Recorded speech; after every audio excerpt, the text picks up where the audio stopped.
به نام خدا، با آموزش نرم افزار فلوید سیم در خدمتتون هستم.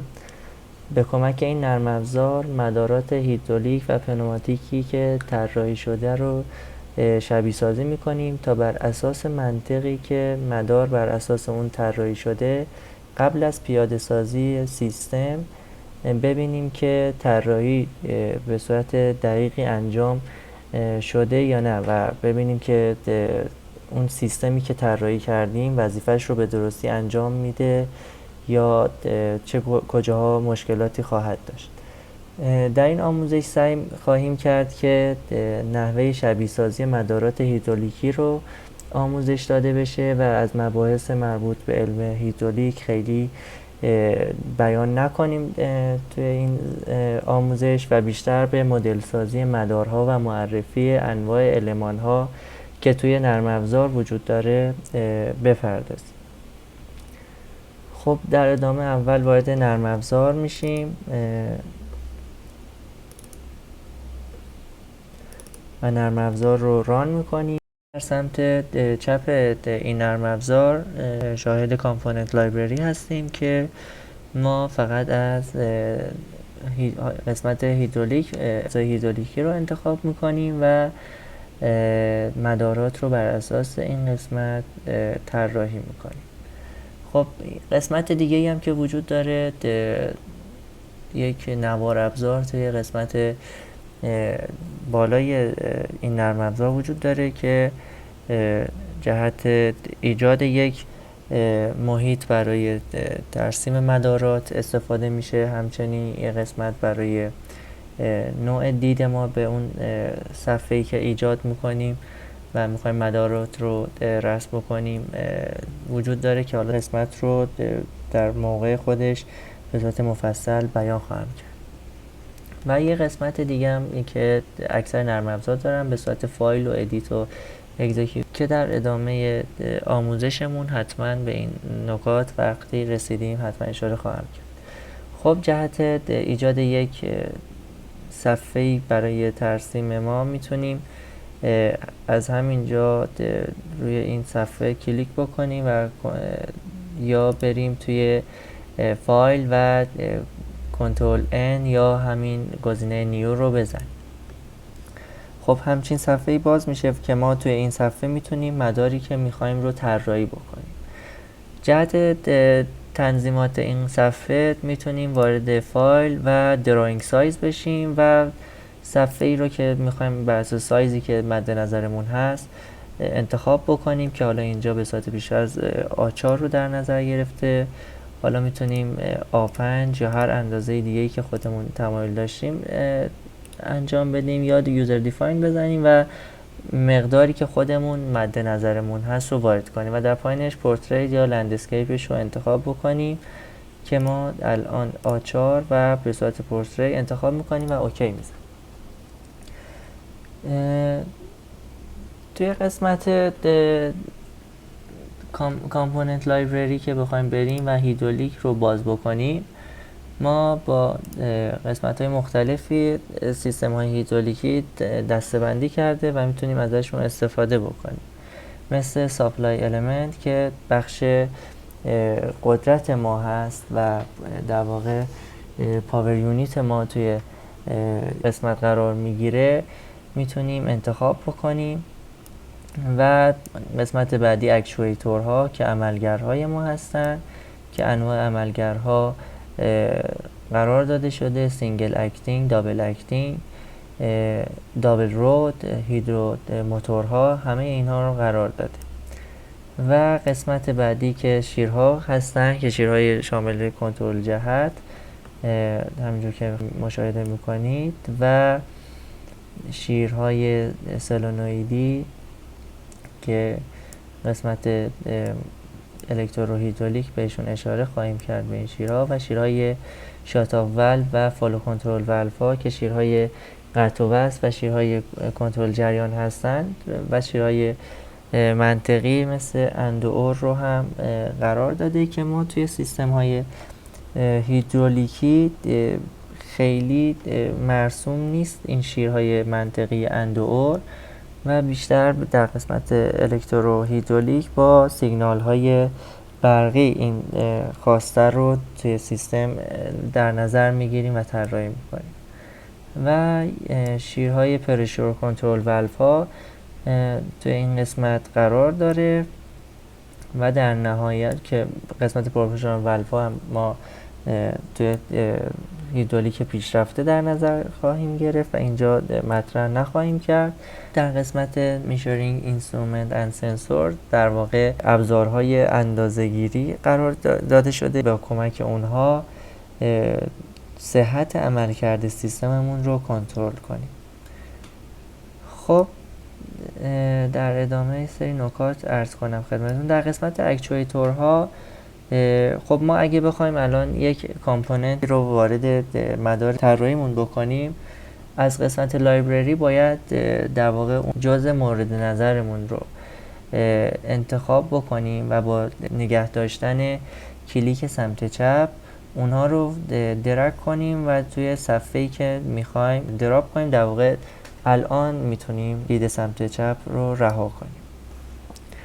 خب به جهت انجام یک سری در واقع تغییرات میتونیم ما روش دابل کلیک کنیم و اون پنجره رو ببینیم، یا راست کلیک بکنیم و پروپرتیز رو انتخاب بکنیم که برای قسمت اکچویتور همینطور که میبینید یک قسمت دیسکریپشن داره که این قسمت برای زمانیه که ما میخوایم در آخر کار یک خروجی جدول مواد رو داشته باشیم. این اجزامون با این نام هایی که اینجا انتخاب کردیم شناخته میشن. در قسمت سیلندر تایپ در واقع ما میتونیم نوع سیلندر رو انتخاب بکنیم که سیلندر یک کاره باشه یا سیلندر دو کاره باشه. در قسمت پیستون رود تایپ در واقع نوع پیستون رو قرار خواهیم داد که وان پیستون باشه، دو پیستونه باشه، اصلا پیستونی نداشته باشه. اینها رو میتونیم انتخاب بکنیم. در قسمت پراپرتیز در واقع ضربه‌گیرها همینجور که توی این کادر میبینید یک پیشنمایشی از اون عملگر مشاهده خواهیم کرد، یا سنسور قرار داده باشه که میتونیم لیبل اینجا براش تعریف بکنیم، و قسمت میرو، و در نهایت این تب رو انتخاب میکنیم و پارامترهای دیگر رو مثل کورس جک، پیستون پوزیشن که کجا پیستون قرار گرفته باشه، قطر پیستون و قطر در واقع رود که همون میله پیستون ما هست رو میتونیم انتخاب بکنیم که در نهایت میتونیم بر اساس اون پیستون اریا و رینگ اریا رو داشته باشیم. و در قسمت دیسپلی کوانتیتی در واقع ما توی مدارمون میتونیم موقع شبیه سازی سرعت یا نیرویی که اون پیستون داره اعمال میکنه رو مشاهده بکنیم. خب در همینجا اوکی میکنیم و پیستونمون بر اساس اون ویژگی‌هایی که خواستیم ایجاد شد. خب قسمت های دیگه اجزای سیستم هیدرولیکی هم مانند عملگرها قابل تنظیم هستن. برای مثال من الان یک شیر 4-2 رو قرار میدم و دابل کلیک میکنم تا صفحه پراپرتیز اون باز بشه. خب شیرها همینطور که میبینید میتونن از هر دو جهت، یعنی سمت چپ و سمت راست تحریک بشن. یک قسمت بادی دارن، در واقع یک بدنه دارن که ما الان باید این قسمت ها رو تنظیم بکنیم.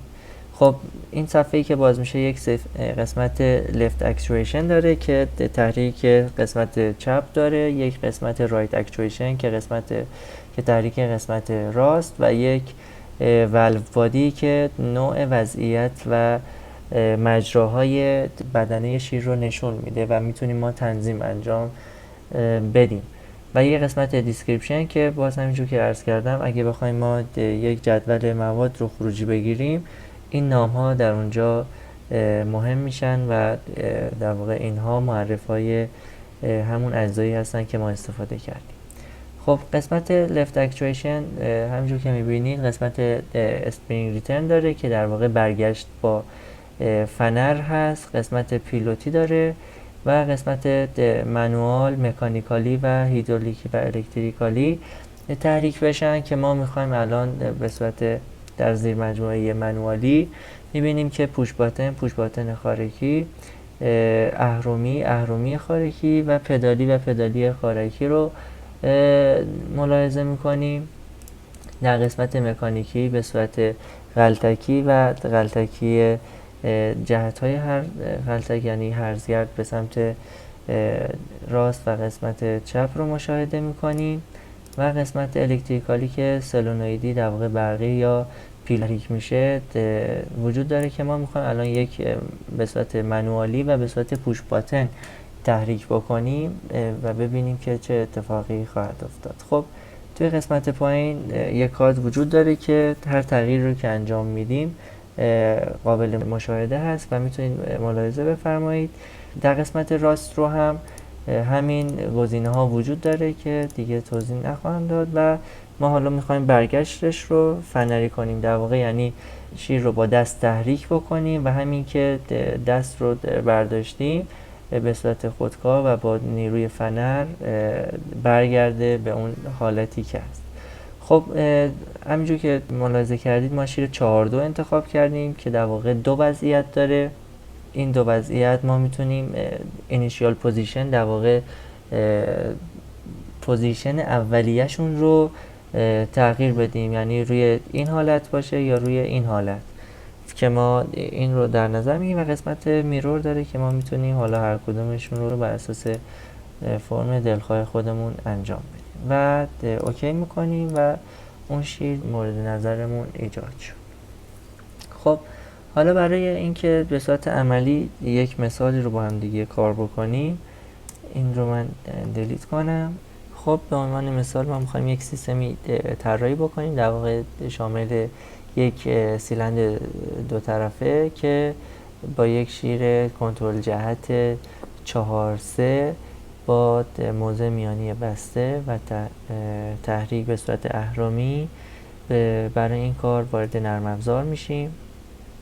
نیاز به یک پامپ یونیت داریم، به یک عملگر در واقع یک سیلندر دو کاره و در قسمت والف ها به یک شیر کنترل جهت 4-3. حالا من اینو انتخاب میکنم و بعد اصلاحات رو انجام میدم. خب یه خورده الان از لحاظ شکلی بی‌نظم هست. ما میایم این رو هر سه تا کامپوننتمون رو انتخاب میکنیم و الاین میکنیم با هم دیگه.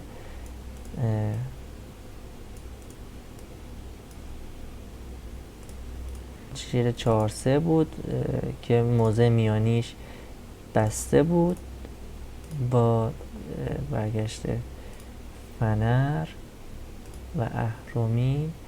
خب این سمتش هم باید اهرم بزنیم چون میخوایم هر دو سمت با اهرم تحریک بشه و برگشت فنر. خب اوکی میکنیم. خب الان میخوایم ترمینال ها رو در واقع به هم دیگه اتصال بدیم. میریم روی ترمینال پامپ و انتخابش میکنیم و همینجور که موس رو انتخاب کردیم به سمت اون ترمینالی که میخوایم اتصال به هم دیگه انجام بشه رو انتخاب میکنیم و در اونجا موس رو رها میکنیم. برای سایر ترمینال ها هم این کار رو انجام میدیم. خب الان سیستم ما آماده شبیه سازیه، فقط این ترمینال رو همینجور که میبینید این ترمینال باز است. حالا من هیچ کاری الان نمی کنم و شبیه سازی رو انجام میدم تا پیغامی که ایجاد میشه رو شما ملاحظه بکنید. خب برای شبیه سازی باید روی این تب کلیک بکنیم یا F9 رو روی کیبورد فشار بدیم.